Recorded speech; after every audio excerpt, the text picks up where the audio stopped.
ressources. D'accord. Vous voyez? C'est comme ça qu'il faut voir le coaching. D'accord. Il ne faut pas voir le coaching comme ça, mais en tout cas, c'est comme ça que je le conçois. Et c'est pour cette raison-là que j'y ai voué ma vie. Parce que vous étiez coach depuis longtemps, en fin de compte. 99. Oui. Et je peaufine au fil du temps. Les cristaux sont rentrés dans ma vie depuis 5 ans, 6 ans maintenant. Et même si j'essaie de les oublier, ils reviennent d'une manière ou d'une autre. À la porte, par la fenêtre, ils reviennent. Donc j'ai commencé à faire des soins. Et ils me guident en fait sur ce que j'ai à faire. Tout simplement, j'ai à être à l'écoute moi-même de mes ressentis et de mes perceptions pour pouvoir aider la personne à aller mieux. Je prête ma main à la personne pour qu'elle aille mieux. Alors si je reviens un peu, donc le choix de la pierre est également important. Bien sûr, il n'est pas anodin puisque c'est la pierre et la personne qui se choisissent et qui vont coopérer à un court instant. Je vais vous montrer. Oui, ça me parle beaucoup tout ça. Oui, vous voulez expérimenter cette pierre ou une pierre, la pierre qui vous attire? Non, mais si vous me proposez celle-là, moi je veux bien celle-là. Allez-y. De la main gauche comme ça, oui, d'accord. Écoutez ce qu'elle vous dit, ce qu'elle vous fait ressentir. Si elle vous fait ressentir quelque chose, parce que y a pas de raison. moi elle me parle, mais vous voyez, tout à l'heure j'en ai donné une à une personne, ça ne lui parlait pas, elle a préféré choisir, et là elle a eu vraiment des ressentis. Mais ça me parle dans la tête, ça devrait me parler. Ça peut vous parler dans votre tête, mais ça peut vous parler aussi dans votre corps, ce qui me semble important. C'est-à-dire en termes de détente, de ressenti, vous pouvez avoir des mots, MOTS, vous pouvez avoir aussi des ressentis, par exemple quelque chose qui se détend. Dans le corps ou une douce chaleur qui vous vient, ça peut être vraiment très variable. Moi je suis très sensible, j'ai très souvent des vibrations, donc effectivement je sens des choses assez fortement comme ça au niveau des chakras. Oui. Mais bon. Mais bon, comme je l'avais dans la main juste avant, c'est possible voilà. que. On va reprendre, on va essayer de voir autre chose. Alors, parce que moi je suis très partant a priori pour ce genre d'expérience. Je trouve ça tout à fait nouveau par rapport à ce que j'ai entendu. Oui. Le fait de laisser l'autre parler à travers ce rapport. Ça évite de se mettre au milieu en fait, et de laisser vraiment la liberté à l'autre. Et ça pour moi c'est extrêmement important, ça fait partie de mon éthique. Cela dit, effectivement, il faut arriver à partager, à ressentir la même. Pour comprendre ce que vous dites, il faudrait soi-même le vivre. Voilà, c'est ça. Alors écoutez, ce que je vous propose, on va ranger ça. Essayer de faciliter les choses. Ce que je vous propose, c'est d'aller vers déjà le petit sac qui vous attire. Ah oui, d'accord. Oui, dans lequel vous aimeriez plonger. Oui.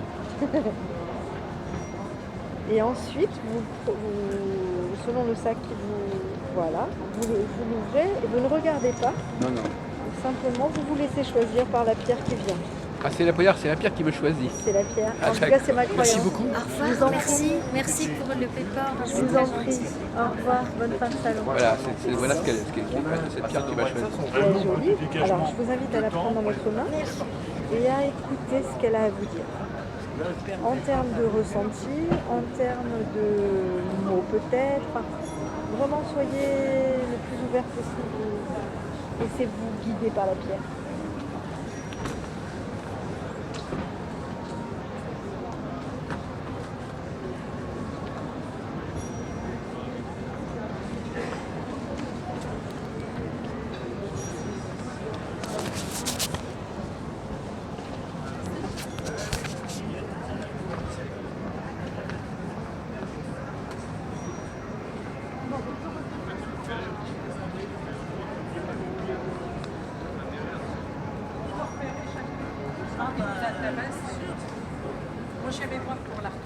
Rien pour le moment. Comme je ne sais pas exactement ce qu'il faut, attendre. Il ne faut surtout rien attendre. Donc, rien de rien. Voilà, donc je ne sais pas. Je capte la pierre quelque part parce que je capte assez facilement les choses, mais maintenant.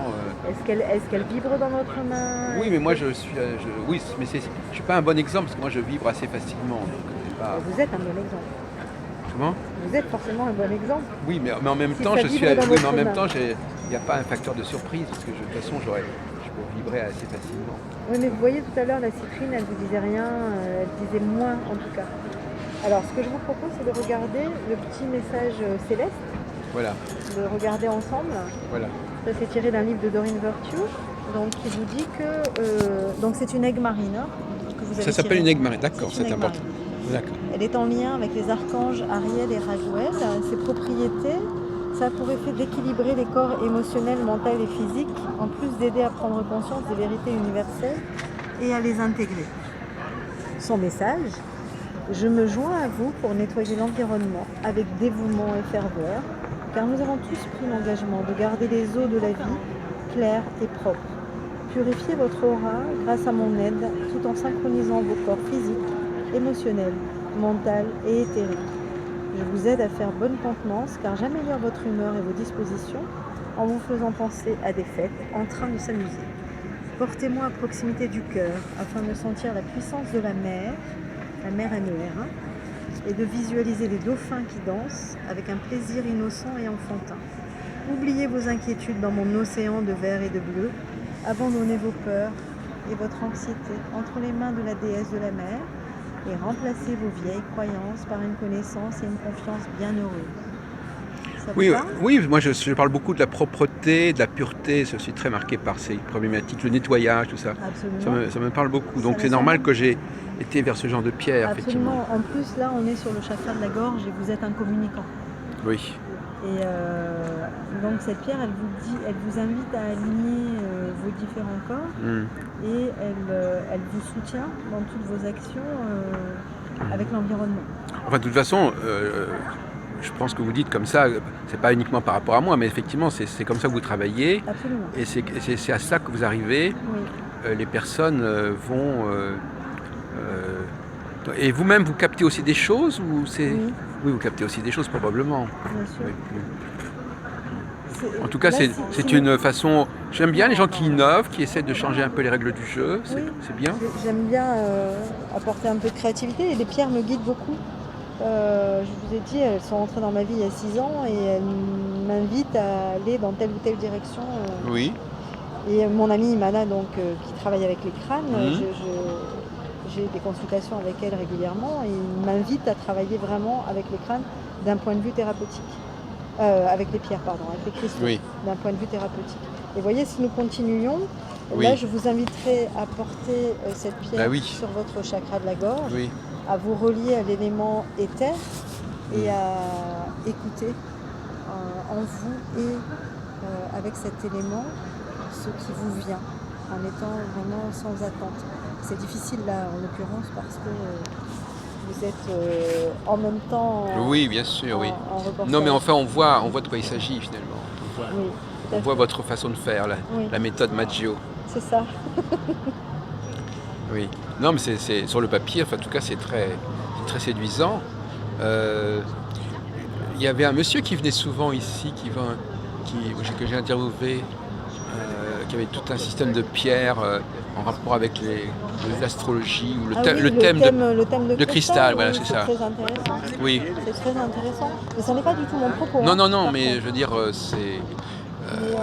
Mais c'est pour dire qu'en effet, on peut faire beaucoup de choses avec des pierres. Lui, il attribuait d'après la date de naissance, je ne sais plus très bien ce qu'il faisait. Oui, il y a des pierres qui sont en fonction de... Mais tout ça, ce ne sont pas des cristaux. On ne peut pas dire que c'est un cristal, ça, par exemple, ça, c'est pas un cristal. Ça fait partie du règne des cristaux. Ah bon, d'accord, tout est cristal. Ah oui. Ça, c'est de l'énergie cristalline. Et tout ce que vous avez là, c'est cristallin. Ah d'accord. C'est l'énergie cristalline. Ah, je ne savais pas qu'on pouvait... Il y a énormément de cristaux, effectivement. Oui, tout à fait. C'est le règne minéral et ce sont des cristaux qui développent une énergie cristalline. Donc. Et est-ce qu'ils ont été retaillés quelque part? Alors, celui-là est brut. Ceux-là sont travaillés. Voilà, c'est ça. Et les crânes de cristal, évidemment, ils sont travaillés, bien. Ils sont sculptés. Oui. D'accord. Celle-ci est brute, mais bien qu'elle soit brute, elle a quand même été, vous voyez, enlevée de sa gangue en partie. Oui.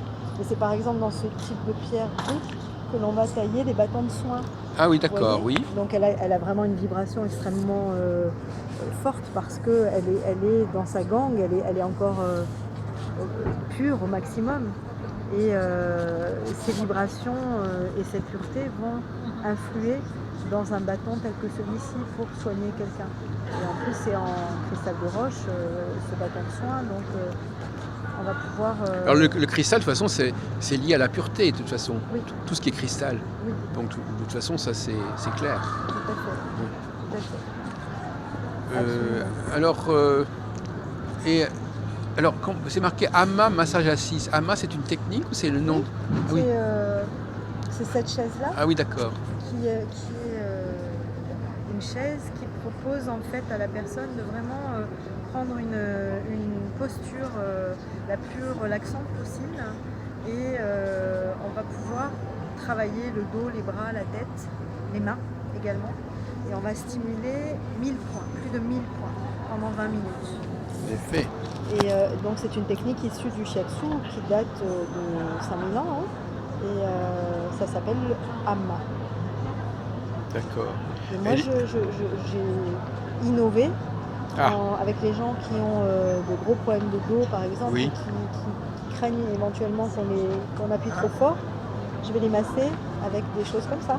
Et là c'est la pierre qui me fait un petit coucou. Je peux pas vous dire, c'est voilà, j'entends l'appel de la pierre. Oui, c'est moi dont elle a besoin. Voilà, et je vais aller masser le dos avec celle-là, voilà, celle qui veut venir. Et vous utilisez aussi les bols tibétains alors ou c'est quoi? Oui, absolument. Mon bol tibétain. Et ça sert à ça, c'est ça? Non, ça c'est un diapason. Et ça sert à quoi les diapasons? Un diapason qui va aider le corps physique à retrouver un alignement et une harmonie qui va permettre aux différents corps de se réaligner et à la personne d'aller mieux, de se reconnecter à son énergie propre. Donc je n'en ai que 2, mais voilà, ça permet ici d'équilibrer les polarités et ici de réaligner les chakras. Alors, puisque vous connaissez un peu ces questions, j'ai une question à vous poser sur laquelle on travaille pas mal actuellement dans mon groupe. Oui. C'est, est-ce que vous distinguez quelque part les énergies masculines et féminines, ou les hommes et les femmes? Alors, pas les hommes et les femmes, mais les énergies masculines et féminines, bien sûr. Oui. Mais les hommes ou les femmes aussi, non? Peut-être que les hommes ont plus... les hommes ont une énergie féminine et une énergie masculine. Donc vous ne les distinguez pas en fait? Je les distingue dans le sens où ça me semble parfois important de rééquilibrer les deux, que ce soit un homme ou une femme. Par exemple, comme je suis une femme, je vais parler de ce que je connais le mieux. Parfois, si je suis beaucoup dans l'action, je vais être dans une énergie masculine un peu trop développée. D'accord? Et je vais avoir besoin pour être pleinement de rééquilibrer ces deux énergies-là. D'accord? Donc je vais avoir des pierres qui vont m'y aider. Je vais avoir des mouvements, des pensées, des mantras, tout ce que vous voulez, qui vont m'aider. Et ça aide à équilibrer aussi les polarités masculin-féminin, équilibrer les deux cerveaux. Une autre question qui nous est chère aussi, est-ce que vous avez un rapport au temps? C'est-à-dire, est-ce que les gens passent par des... Est-ce qu'il y a des moments plus favorables que d'autres, par exemple? Est-ce que les gens passent par des cycles, ou je ne sais pas, est-ce que la notion de cycle vous est familière, Françoise Maggio? Oui, bien sûr. Bien sûr que nous passons tous par des cycles. Oui, mais est-ce que... Des cycles d'évolution. Oui, mais vous n'en avez pas... Enfin, notre vie est ponctuée de cycles. Vous ne situez pas les gens par rapport à un moment précis. Enfin, je veux dire, non, ça n'est pas mon propos. Oui. Non, effectivement. Je peux tenir compte de cela parce que je sais que ça existe. Les cycles de 12 ans, de 29 ans, de 30 ans, etc. Vous en tenez compte, mais à quelle occasion vous en tiendriez compte? À l'occasion quand vous savez, quand vous demandez à la personne quel âge elle a, par exemple? Non. Quelqu'un qui viendrait me voir en me disant qu'elle a des récurrences. Ah oui. Vous verriez quels sont les écarts, les intervalles entre ces... Voilà, c'est ça. Voilà. Et dire, tiens, c'est tous les 7 ans, tiens, c'est tous les 9 ans. Par exemple. Et donc, ça va se reproduire. Mais à ce moment-là, c'est à ce genre de choses qu'on peut vous poser, comme on peut dire, voilà, j'ai des choses qui reviennent. Comment faire pour que ça ne revienne pas? Ah oui. Et pour comprendre le sens. Ah oui. Ou pour se préparer si c'est quelque chose d'inéluctable rapidement. Ah oui. Voilà. Mais c'est surtout le but du coaching, c'est de trouver le sens et créer sa vie au quotidien, au mieux, au plus juste. Mais alors, finalement, on peut venir voir pour n'importe quelle raison. Tous les problèmes vous intéressent. Tous les problèmes m'intéressent, beaucoup de problèmes m'intéressent en effet, puisque mon objectif, ma mission de vie, j'ai envie de dire, c'est d'aider chacun à aller mieux, une personne à la fois, un jour à la fois. Oui. Donc, vous pouvez toujours, toute personne peut recevoir une aide de votre part ou une aide de vos partenaires. Tout à fait. Et toute personne est capable d'être en dialogue avec ces objets. Absolument. En principe.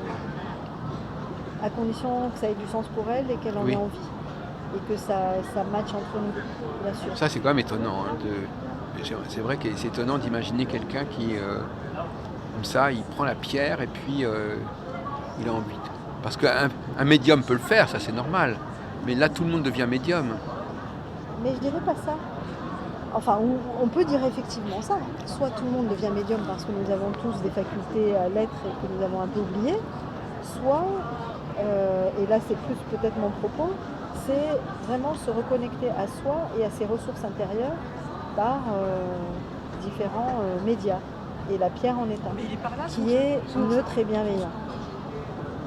Les rêves aussi. Alors, oui, c'est parce que je viens de sortir une conférence sur les rêves. Ouais. Donc, je suis branché là-dessus. Elle nous a dit bien sûr, les rêves sont autant de réponses aux questions que l'on se pose à l'instant T, bien sûr. Alors, je ne travaille pas dessus parce que je ne suis pas calée sur le sujet, mais c'est passionnant. Enfin, donc en prenant la pierre, je me connecte avec quelque chose en moi-même déjà. Exactement. C'est tout à fait ça. Oui. Mon but ultime, c'est de reconnecter les personnes à leurs ressources et de ne pas prétendre leur apporter des réponses, mais simplement les aider à se connecter à elles-mêmes pour trouver les réponses qu'elles ont envie. Parce que je sais que chacun d'entre nous a les réponses en soi. C'est pas à vous de les donner en fait. Non. Donc comment vous intervenez? Vous, j'ai pas très bien compris finalement. Alors j'interviens à la demande des personnes individuelles. Je peux intervenir en entreprise, dans les collectivités diverses. Et en cabinet, j'ai 2 lieux de consultation, un dans le 12e, un dans le 15e. Oui. Mais je veux dire, au cours de la consultation, vous intervenez comment par rapport à la personne bien, si la personne quand elle est entrée dans votre protocole, enfin je veux dire. Oui, eh bien, il y a deux typologies de clients. Soit un client qui va arriver avec une problématique bien précise en disant je veux sortir de là en ayant des éclaircissements. Donc on fait le protocole que je vous ai expliqué tout à l'heure. Soit quelqu'un qui a plutôt besoin au plan physique d'aller mieux et qui n'a pas forcément envie d'un massage ou qui va adjoindre au massage un soin avec les cristaux et on va explorer soit les 7 chakras avec les cristaux correspondants, soit 2, 3, 4 chakras avec les cristaux correspondants. Ah, bien sûr. C'est souvent des femmes qui viennent? Enfin, excusez-moi de revenir. Non, ce matin j'ai eu un homme et ensuite j'ai eu une femme. Non, mais en règle générale. En règle générale, j'ai un peu plus de femmes que d'hommes. Mais j'ai des hommes qui viennent. Et même des hommes extrêmement rationnels qui se posent beaucoup de questions. C'est quoi, non, mais d'une certaine manière, c'est pas forcément peut-être le même public que les autres médias, parce que justement, comme vous dites, là, la personne est renvoyée à elle-même, et donc ça parle peut-être plus aux hommes, peut-être. Oui. J'ai un client en ce moment qui est ultra rationnel, qui s'était programmé pour une fin de vie à tel âge, etc. Et qui a dépassé cet âge-là. Et que son coach a envoyé vers moi en lui disant voilà, va la voir parce qu'elle est coach, mais elle est aussi énergéticienne et elle va pouvoir t'aider peut-être à comprendre. Donc voilà, donc là je l'apprivoise tout doucement. Parce qu'il y a plusieurs séances, c'est ça? Oui. Dans un coaching, vous avez plusieurs séances. Ah oui, c'est ça qu'on n'a pas dit. 5 à 10 séances. Ah oui, quand même. Un cristal coaching, c'est une séance. Ah, d'accord. Et après, c'est quoi? Un coaching en général, ça peut être une dizaine de séances. Oui. Un cristal coaching, c'est une séance. Ah oui, d'accord. Et vous faites les deux? Vous faites aussi, oui. En fonction de ce qui amène la personne. Donc le cristal coaching, ça consiste à choisir une pierre dans un sac et de se laisser imprégner par cette pierre, de vous exprimer ce qu'on ressent. Et vous, à ce moment-là, Je guide simplement la personne et je l'aide à trouver du sens. Et vous pouvez nous donner des exemples de propos qui sont tenus par ces personnes? Alors, ça peut être, sans citer qui que ce soit, dites-nous, qu'est-ce qui peut sortir de la bouche d'une personne en train de tenir un de ces cristaux? Alors, ce que j'ai eu, par exemple, sur le salon, ça a été quelqu'un qui venait me voir parce qu'elle avait mal à la tête. Donc, on a commencé par un soin avec ce bâton-là pour soulager son mal du crâne, donc purement physique. Puisque, en fait, le cristal va entrer en résonance, en vibration avec la vibration de la personne et va l'aider donc à se soigner. Et ensuite, nous avons exploré dans les petits sacs des pièces qui lui parlaient. Et les mots qui ont été dits, c'est légèreté. Elle a dit ça. Oui. Légèreté, détente, confiance en moi. Qu'est-ce qu'elle m'a dit encore? Une autre personne m'a dit que le message de la pierre, c'était n'aie pas peur. Avance et n'aie pas peur, avance sans crainte. Voilà. Qu'est-ce que je peux vous raconter encore? Voilà, des gens qui se sentent tout d'un coup beaucoup plus détendus et qui ont envie d'avancer dans la vie telle qu'elle est en ce moment pour eux, plus tranquillement, plus en confiance, voilà ce que je peux vous dire. Oui, être mieux mieux en phase avec soi-même. Enfin, oui, c'est mieux ça. en phase avec soi-même. Et moi, ce que je détecte, c'est que ça leur donne envie.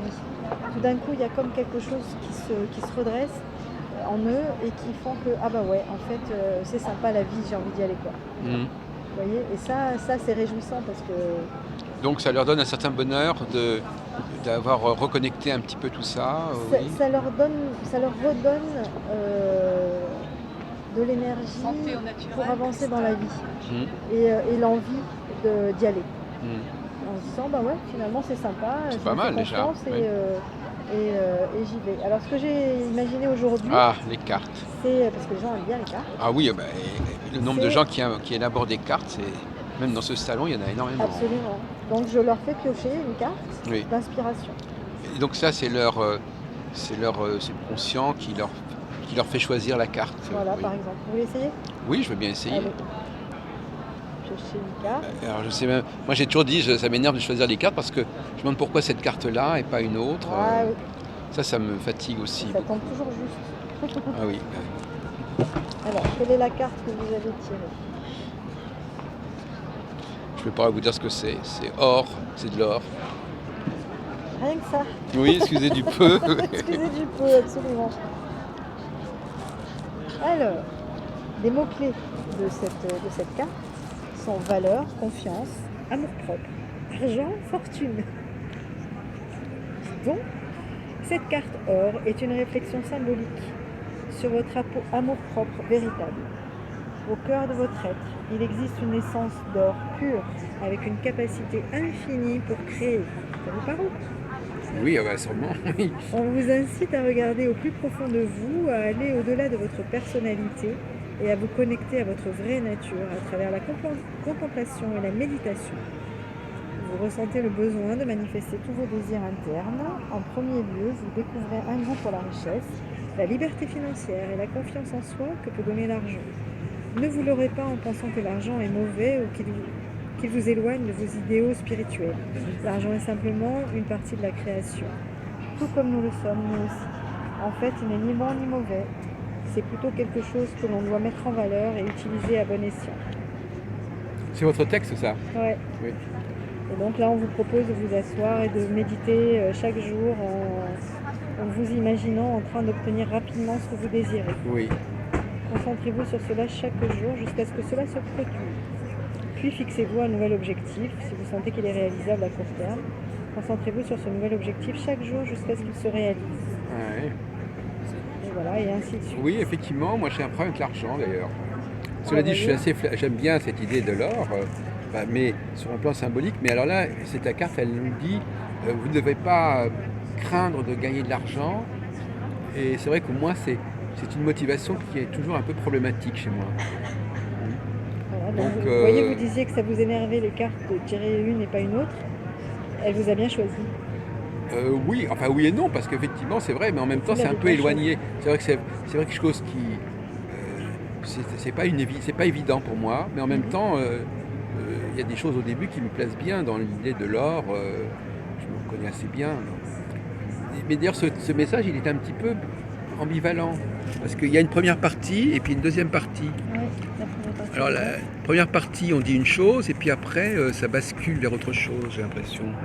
Non, pas forcément. Bah, si, parce qu'au début, on dit, voilà, vous avez votre... Enfin, je sais pas, je me souviens pas exactement, mais enfin, on dit que la personne, elle a une certaine richesse intérieure, etc. Et puis tout d'un coup, on bascule vers la richesse extérieure. Oui. Donc c'est quand même un... C'est en lien tout ça. Il n'y a pas de Alors moi, dualité. non, mais genre, en plus, c'est Richesse vous intérieure, qui l'avez richesse écrit comme extérieure. ça, mais ça correspond à la philosophie, à votre philosophie. Mais c'est la richesse intérieure. Ça n'est pas moi qui l'ai écrit. Non, la richesse intérieure, on pourrait penser qu'elle peut remplacer la richesse extérieure. Mais oh. Intéressant. Je dirais que c'est de l'ordre de la croyance. Et là, on est en train de dire, ben finalement, l'un n'empêche pas l'autre. Exactement. Oui. Il n'était pas de dualité là où il n'y a pas lieu d'être. La richesse intérieure et la richesse extérieure ne font qu'un finalement. Bon, alors donc, qu'est-ce que je dois comprendre? Alors, est-ce que je dois comprendre qu'on m'annonce, je vais vous dire ça de manière un peu idiote, mais est-ce que ça veut dire que je vais m'enrichir, ou que je dois m'enrichir? Vous ne devez rien. Donc ça devrait venir à moi? Laissez venir peut-être. Oui, non, mais je veux dire, je Les bras. préfère être sûr de bien comprendre. C'est ce que la carte vous dit effectivement dans Non, cette parce que moi, première partie de message. je la comprends pas forcément bien, cette carte, ou le message, parce que justement, peut-être que je suis un peu bloqué par rapport à ça. Donc, je ne sais pas si c'est quelque chose qui m'est offert, ou si c'est quelque chose qu'on me dit « Ah, c'est dommage que vous ne le fassiez pas ». Enfin, je ne sais pas. Elle vous invite à aller au plus profond. Et là est la réponse. Oui, mais alors, c'est pour ça que je vous disais, c'est pas évident qu'on trouve l'importance à donner à gagner de l'argent en allant au plus profond de soi-même. C'est quand même pas évident, vous vous rendez bien compte quand même, Oui, je comprends Françoise. ce que vous dites. C'est pas qui a écrit ce message. Alors, on va rendre à César ce qui C'est peut-être lui un esprit appartient.